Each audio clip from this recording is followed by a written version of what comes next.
Então a gente vai falar sobre um personagem bíblico. A gente vai descobrir algo psicológico sobre esse personagem, que acontece muito na sociedade hoje, e que às vezes a gente não sabe lidar com o outro por conta da sua personalidade, né? A gente não entende o outro, às vezes fica um pouco mais difícil de lidar. Então a gente vai falar um pouco justamente sobre esse personagem, que ele ensina muitas coisas pra gente, principalmente como a gente se manter nos caminhos de Deus, não se afastar e procurar sempre o Senhor acima de tudo. De 1 Samuel, capítulo 9, versículo 2. Tinha ele um filho, cujo nome era Saul, moço e tão belo, que entre os filhos de Israel não havia outro mais belo do que ele. Desde os ombros para cima, sobressaía a todo o povo. Então a gente entende que Saul, né, é o personagem do qual nós vamos falar. A palavra do Senhor diz que ele era um homem muito belo, alto, né, e que chamava bastante a atenção. Por que a gente vai falar aqui? Por que o Senhor está descrevendo Saul aqui nessa passagem? Por quê? Porque o povo ele era regido pelo Senhor, através dos seus profetas, né, através de juízes, né, também. Então, o Senhor um dia bateu de cara com a falta de gratidão do povo, né? O povo disse: não, nós queremos ser semelhante aos pagãos, nós queremos um rei que domine sobre nós, dá frisado, que domine sobre nós, né? E o Senhor explicou: olha, se esse rei vier, vai fazer isso, vai fazer aquilo, vai ser assim, assim. Então o Senhor explicou todos os problemas que iriam vir sobre eles caso o Senhor parasse de reinar sobre eles. Mas nós queremos mesmo assim. E então a palavra do Senhor diz que o Senhor, né, o Senhor mesmo foi quem apontou Saul. Porque apesar daquele povo querer o que eles queriam, Deus não podia deixar eles à mercê deles mesmos. Você já imaginou se Deus deixasse a gente à mercê da nossa própria vontade? Irmãos, aquelas pessoas que já têm problemas, desejo de matar, e já teriam matado todo mundo que eles vissem pela frente, né?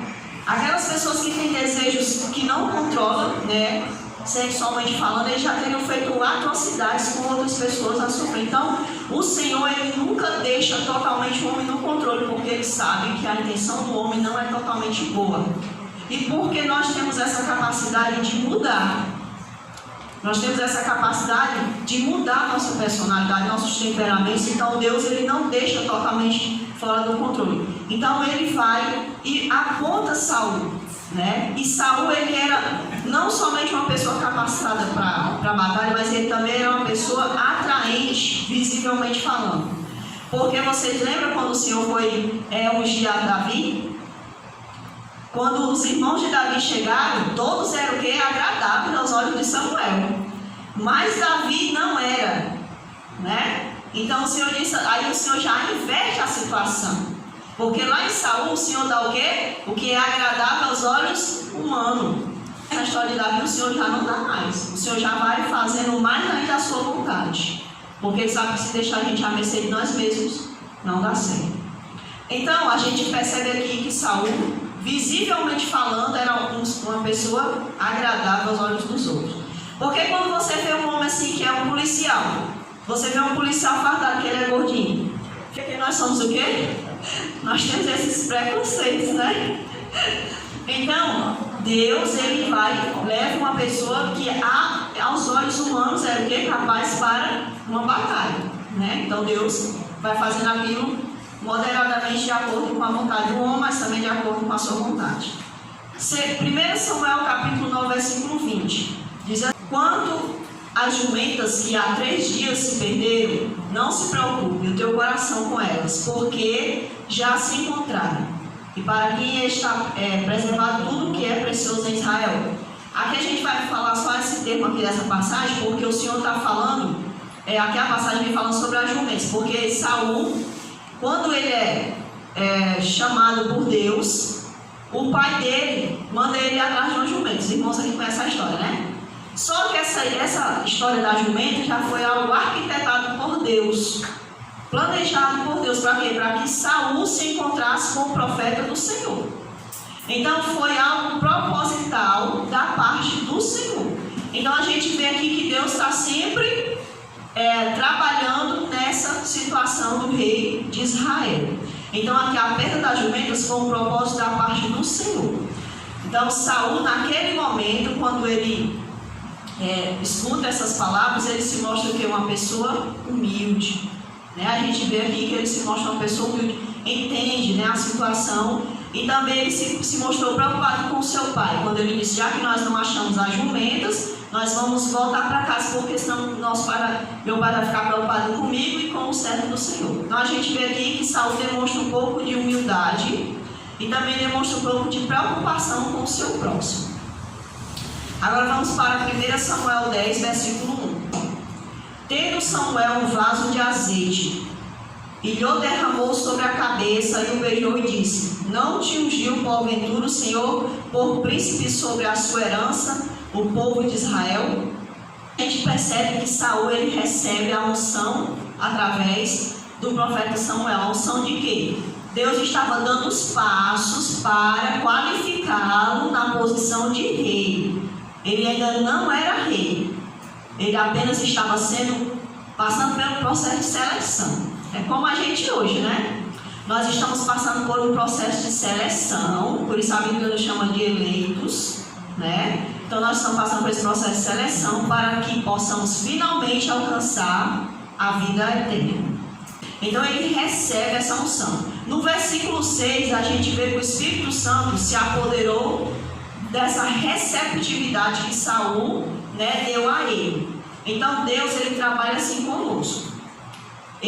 O Senhor se mostra a nós, mas o Senhor espera que nós possamos ser o quê? Receptivos. O Senhor não trabalha num coração que não é receptivo a Ele, na questão da transformação da vida. O Senhor, ele faz coisas incríveis. Olha só, uma pessoa que não acredita no Senhor, ele pode mover o coração dessa pessoa para fazer algo bom por alguém, né, pela sociedade, mesmo aquela pessoa não querendo. Mas na questão da transformação para uma vida com Ele, o Senhor necessita que nós demos essa entrada, essa disposição a Ele. Então Deus, ele não toma o nosso coração à força. É por isso que tem aquele louvor que diz assim, ó: toma o meu coração. Quem está pedindo para tomar o coração? Não é eu. Não é Deus que está dizendo que vai tomar o coração, é eu que estou dizendo: toma o meu coração.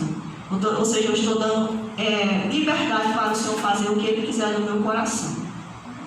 Então o Espírito Santo, ele acha essa receptividade naquele momento no coração de Saul, e a palavra de Deus diz que ele foi transformado em quê? Em um outro homem. Porque quando a gente tem o Espírito Santo na nossa vida, a gente é o quê? Transformado. Cotidianamente. Quanto mais eu busco o Espírito Santo, mais eu sou transformado. Então Saul, ele começou a mudar. Ele começou a se tornar uma pessoa mais... Se você for ver a história, Saul, ele se mostra uma pessoa assim... mas eu sou da casa da menor tribo. A autoestima dele era lá embaixo. Ele não se dava valor. Mas quando o Espírito Santo se apodera dele, ele se sente que uma nova pessoa. E agora ele tem essa capacidade de tomar decisões, de agir. Então quando o Espírito Santo ele começa a agir nas nossas vidas, o certo é a gente ser uma nova pessoa, né? Essa é a tendência. Então, no capítulo 10, versículo 22, eu não vou pedir os irmãos para buscar, porque vai por conta do tempo. Aqui diz assim: embora o Espírito Santo estivesse com ele, ele tinha ainda a sua vontade própria e não se manifestou quando indicado. Aqui a gente vê aquela passagem, não sei quando, pela segunda vez, que a gente sabe que ele foi ungido. Aí depois Samuel vai na presença de todas as pessoas, e aí Samuel começa a falar sobre o rei que foi escolhido. E está ali todo o povo. E aí foi feito um sorteio. O sorteio caiu sobre a tribo de Benjamim e caiu sobre a pessoa de Casim de Aranha. E caiu sobre a pessoa de Saul.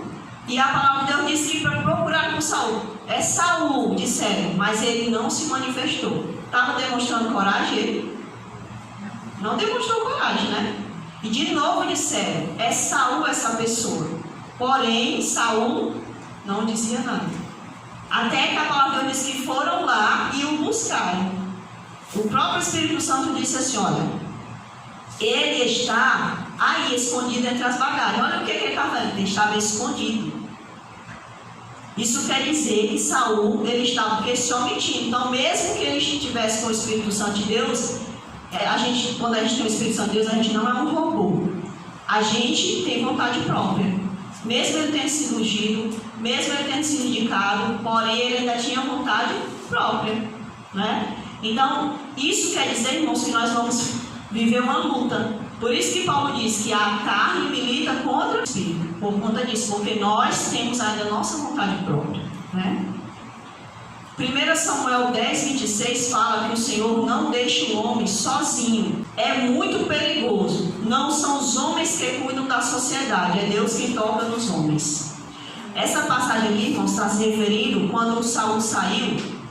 A palavra de Deus diz que Deus tocou no coração de alguns homens para se juntarem a Saul. Porque como ele ia ser rei, ele precisava de quê? De apoio. Às vezes ele diz assim, ai, fulano é tão bom, né? É um rei tão bom, é um presidente tão bom, é um vereador tão bom. Não é que ele seja bom aqui, o Espírito Santo ainda está agindo no coração de algumas pessoas para cuidarem da sociedade, né? Então a gente percebe que Deus sempre está buscando cuidar das coisas, porque senão a gente não viveria mais numa sociedade como a gente vive hoje, né? Samuel 11, verso 13, né, fala que Saul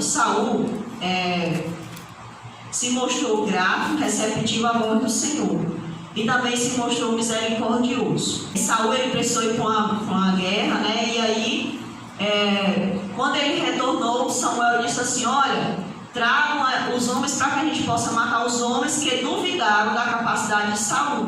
Porque tem uma passagem que Saul, após ser escolhido rei, a Bíblia fala que tem uns homens assim, é esse aí que vai governar sobre nós, né? Então os homens desdenharam da capacidade dele.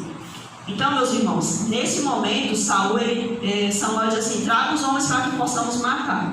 Porém, Saul diz assim, não, hoje o Senhor nos deu um livramento e por isso nós não vamos matar ninguém. Então, nesse momento, a gente vê um Saul misericordioso, né? Aí, refletindo as ações do Espírito Santo na sua vida, que é o que nós, como cristãos, devemos também refletir. 1 Samuel 12, verso 25, se porém perseverardes em fazer o mal, perecereis tanto vós como o vosso rei. Samuel, ele deu essa mensagem para o povo, né, para o povo que andava com Saul, para aqueles homens de guerra. E ele disse, olha, se vocês continuarem no caminho do Senhor, certamente vocês não vão perecer, nem vocês nem o vosso rei. Veja que Deus estava trabalhando a vida de Saul como um rei, como um líder e como um filho dele. Porque Deus, ele não está interessado só em jogar uma pessoa para cuidar do outro. Deus também está interessado em salvar aquela pessoa. Então Deus estava trabalhando a vida de Saul aos poucos. A gente acha que Saul, mesmo ele tendo sido ungido, mesmo ele tendo sido indicado, ele já era considerado rei por Deus, mas ele não era. Note que mais na frente a gente vai perceber que ele não era rei ainda diante de Deus. Ele não tinha recebido totalmente o reinado através da vontade de Deus. Por quê? Porque Deus estava lapidando ele. E não é diferente de nós hoje. Nós também estamos sendo lapidados. Às vezes a gente diz assim, eu já sou salvo, né? Já aceitei Jesus, já está tudo ok. Não, nós estamos passando pelo quê? Por um processo de lapidação.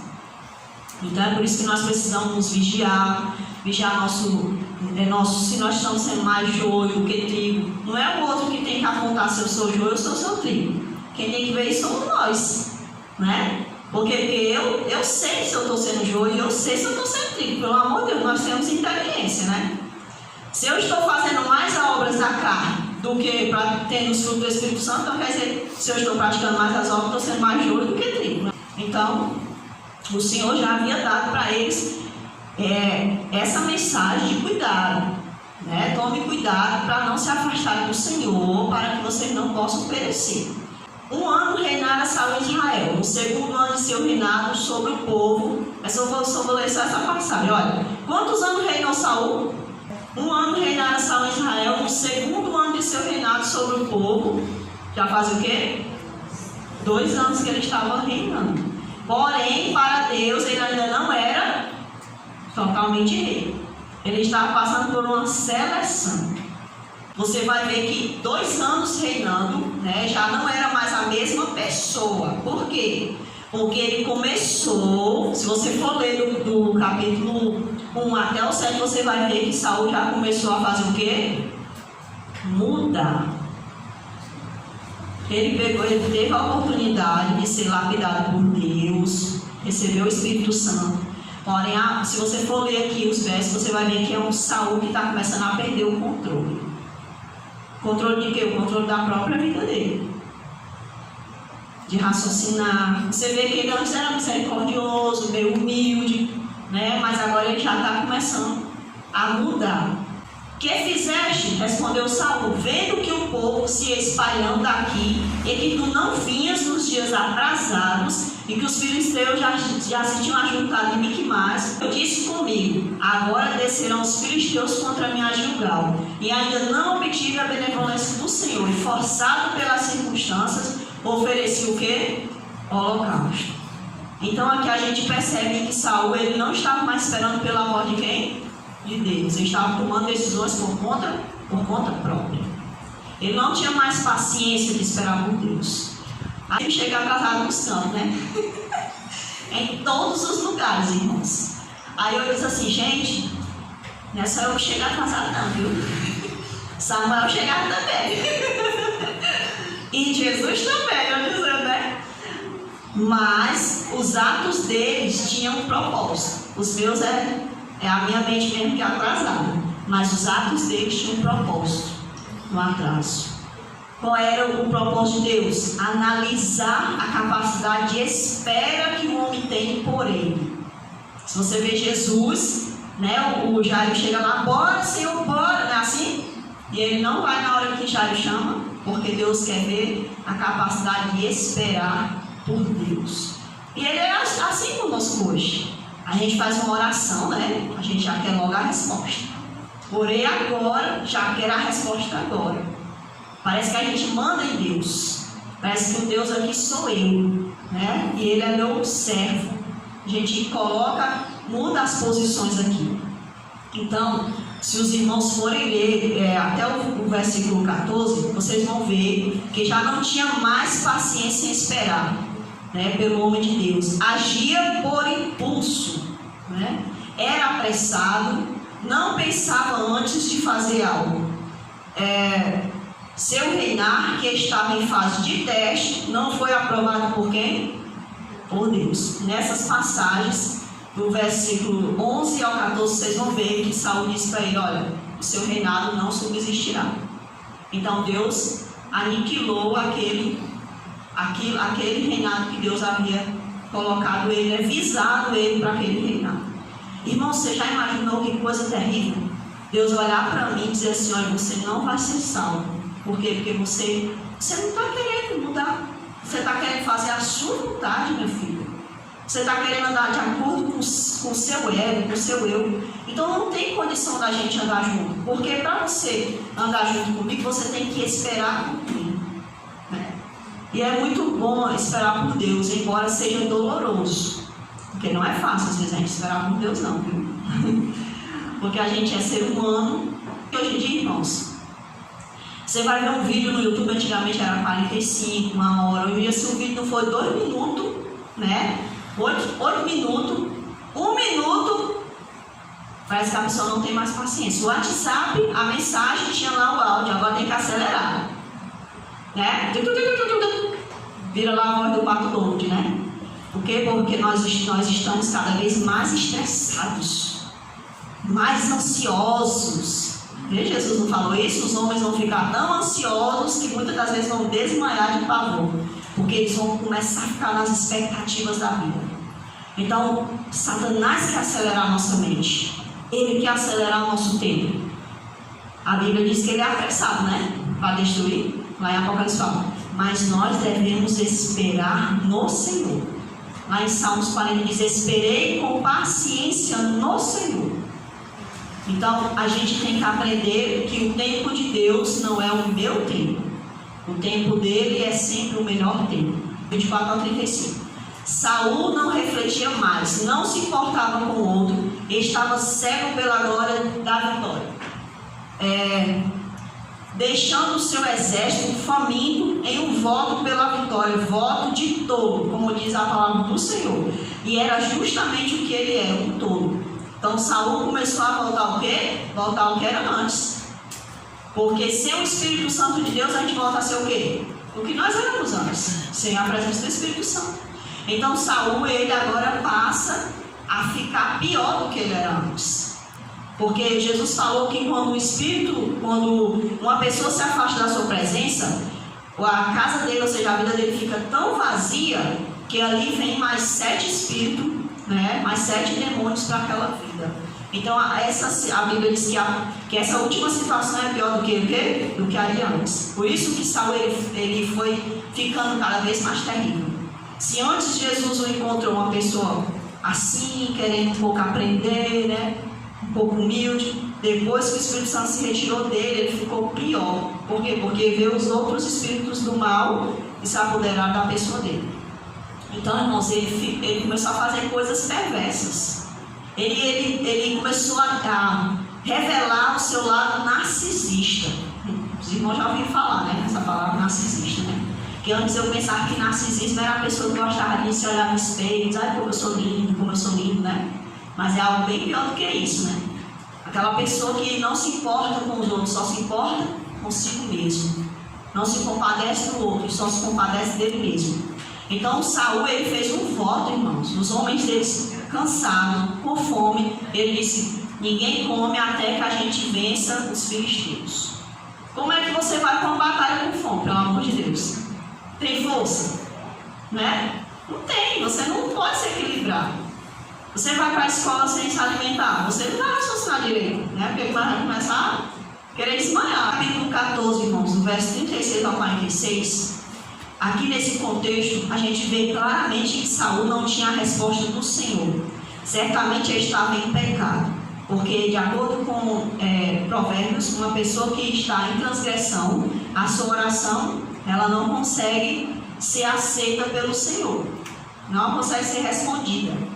Deus até escuta aquela oração, mas ele não vai obter resposta. A gente vai perceber, né, que Saul, ele chama o sacerdote para falar com Deus, mas não obtém nenhuma resposta. Então, preste bem atenção, analise a vida de Saul e possamos fazer uma análise sobre as nossas vidas. Porque às vezes a gente só quer fazer a análise da nossa vida com as pessoas que foram, né, vitoriosas na Bíblia, né? Mas a gente tem que fazer a análise em outros personagens bíblicos também. A insensatez tomou de conta do seu ser, querendo exterminar seu próprio filho. A palavra de Deus diz que por 2 vezes ele tentou matar Jonatas. A primeira vez foi quando Jonatas não sabia do voto e comeu lá o mel, né? Coitado, só melou a lança lá e comeu para ver se tinha força. E a outra vez foi quando ele ficava implicando com Davi. Saul era um transferidor de culpa. Você já viu aquela pessoa que transfere a culpa para o outro? Ah, é por sua causa que eu estou desse jeito, né?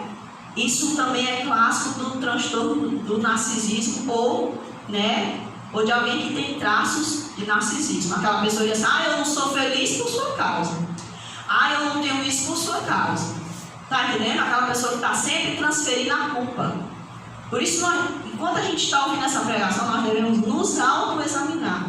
Será que eu não estou transferindo a minha culpa de infelicidade para o meu pai, para a minha mãe, para o meu irmão? Fazer o que? Um autoexame. A palavra do Senhor diz que examine-se o homem a si mesmo. Então, se eu fosse fazer algo contra a minha vida, por causa de infelicidade, eu já tinha lá no ventre da minha mãe, ó, tinha enrolado o cordão umbilical no meu pescoço, tinha se matado antes de nascer. Porque a vida não é fácil, né? Depois que você sai dentro do ventre da mãe, o negócio não fica muito bom, não. Então, meus irmãos, se a gente fosse transferir, porque eu não sou isso, por causa de fulano. Não, a gente não pode transferir a culpa, a gente tem que se assumir. Olha, aconteceu isso por causa que eu fiz isso. Nós temos que aprender a ter maturidade mental, emocional. Sabe por que hoje em dia muitas pessoas elas praticam suicídio?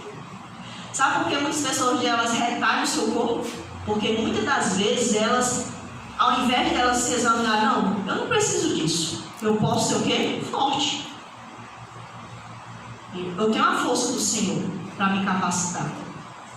Eu não preciso ficar, ai, minha mãe não me ama, ai, porque minha mãe isso, porque minha mãe aquilo, porque meu pai isso, meu pai aquilo, ai, porque o meu patrão assim, meu patrão assado.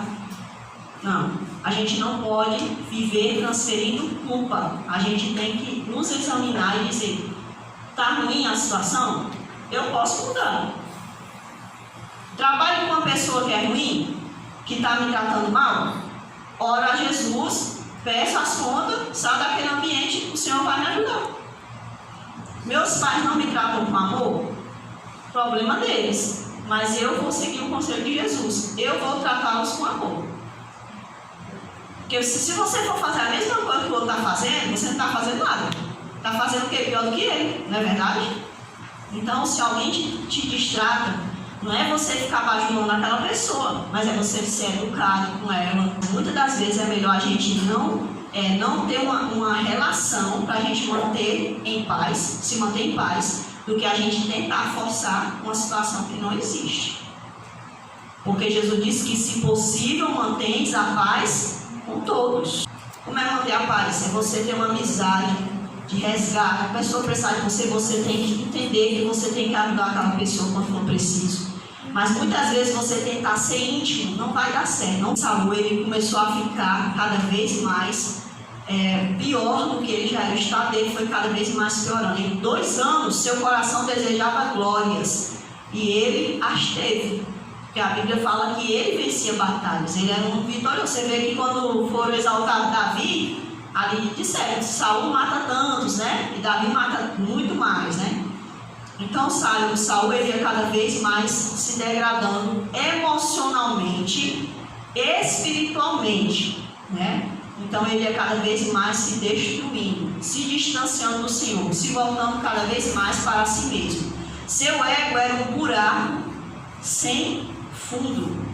Ele queria preencher a todo custo o seu ego, né? Aquela baixa autoestima que ainda vivia dentro dele.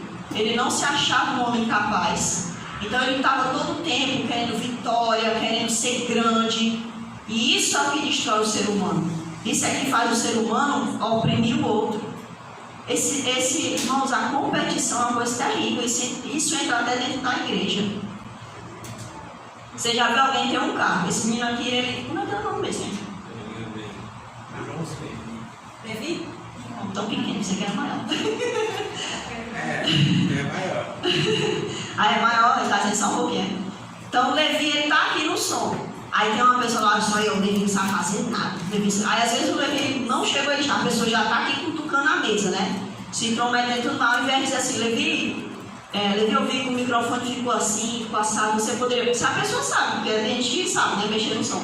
Olha, Levi, se você pode... A competição é algo terrível que tem adentrado a família da gente, a igreja, e tem destruído esses elos. Porque esse espírito de competição, ele é terrível.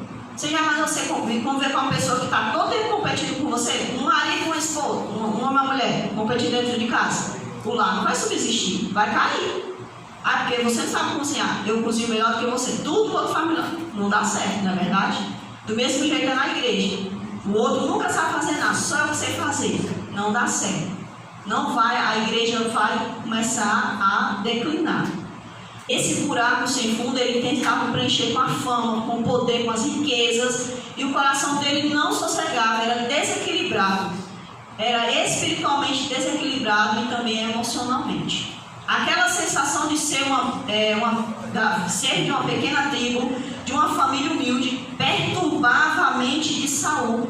Saul, ele não conseguia se achar total diante das pessoas. Ele se importava muitas das vezes com o que o outro falava sobre ele. E é isso que muitas das vezes nos destrói como seres humanos e como irmãos. É o outro, o que o outro vai falar de mim? Não é verdade? Tem até uma frase que assim, não se importe tanto com a sua reputação, mas mais com o seu caráter, alguma coisa assim, porque a reputação que o outro vê. Então você tem que se preocupar com o seu caráter. se eu sou um cristão, minhas características têm que ser de Cristo. Então eu tenho que me preocupar com o meu caráter diante do Senhor.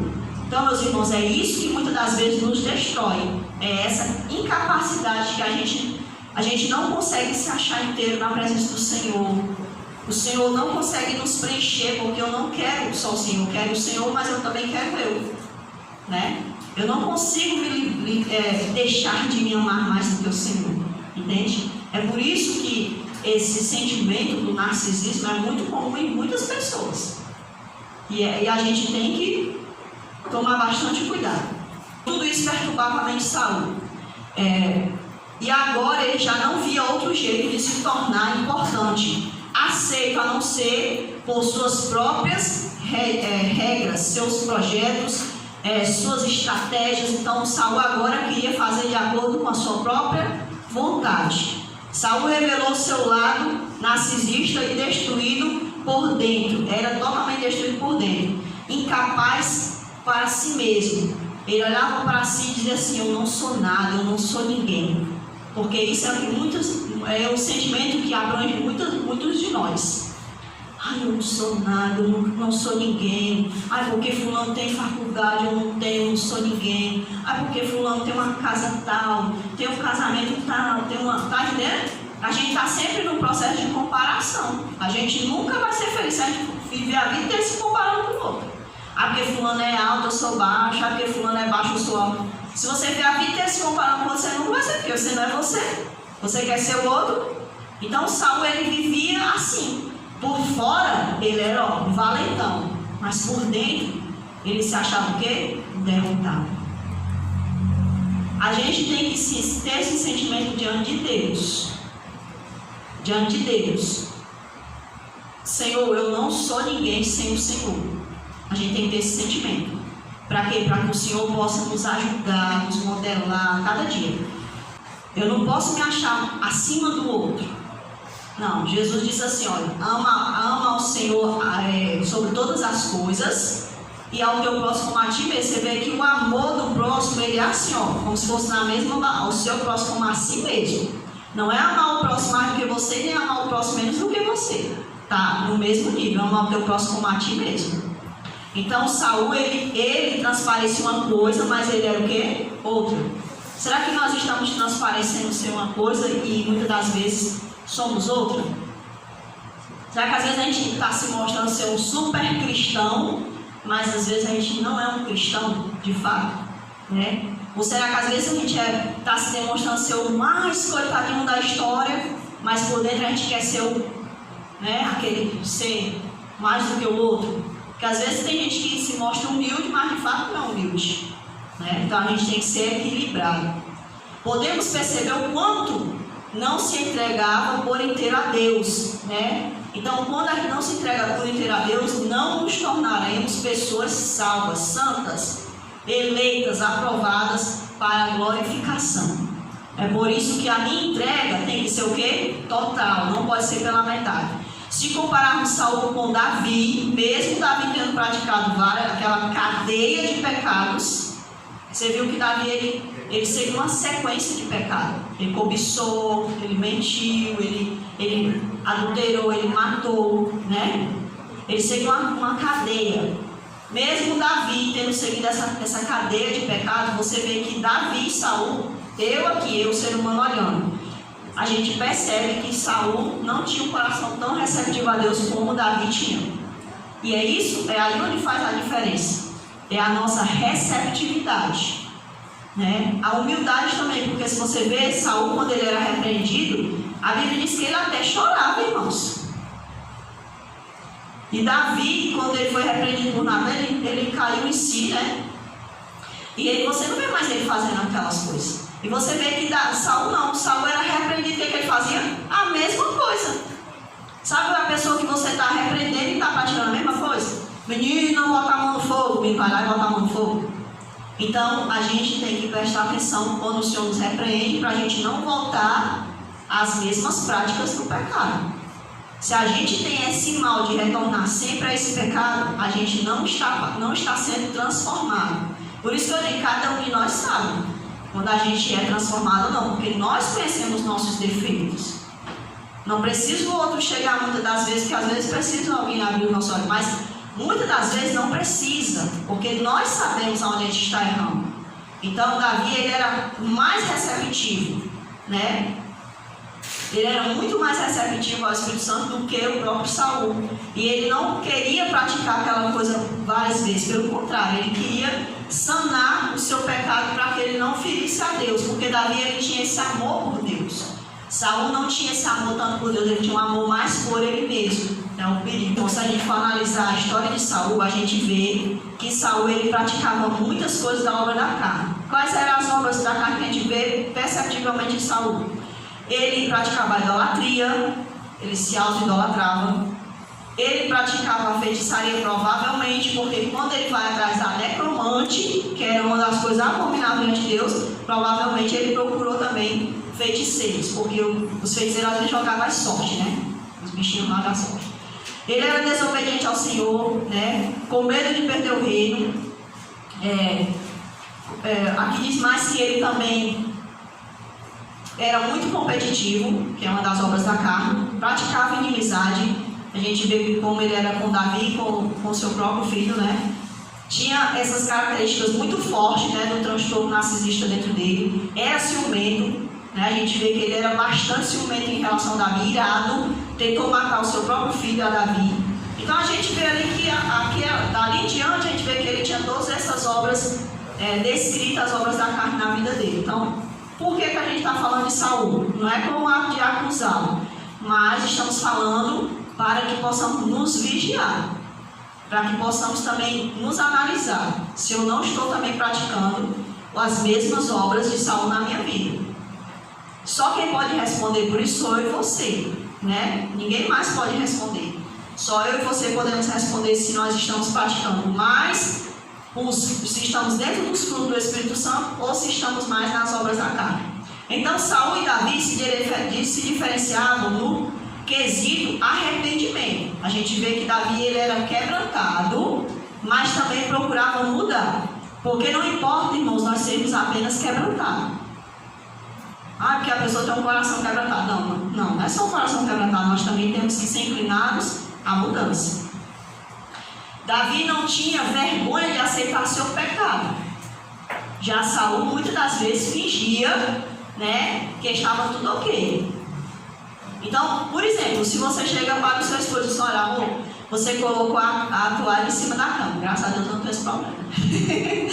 Você colocou a toalha em cima da cama. Aí, marido, tá certo, vou tirar. Aí da outra vez, amor, você colocou. Mesmo aquilo não faz ser um desgaste. Já imaginou o Senhor todo tempo falando para nós a mesma coisa? Olha, você fez isso. Aquele olhazinho do gato sem bota, né? De bota, né? Aí depois, de novo. Será que Deus fica feliz? Não, às vezes a gente esquece que Deus tem sentimento. Ele tem sentimento. Ele tem tristeza.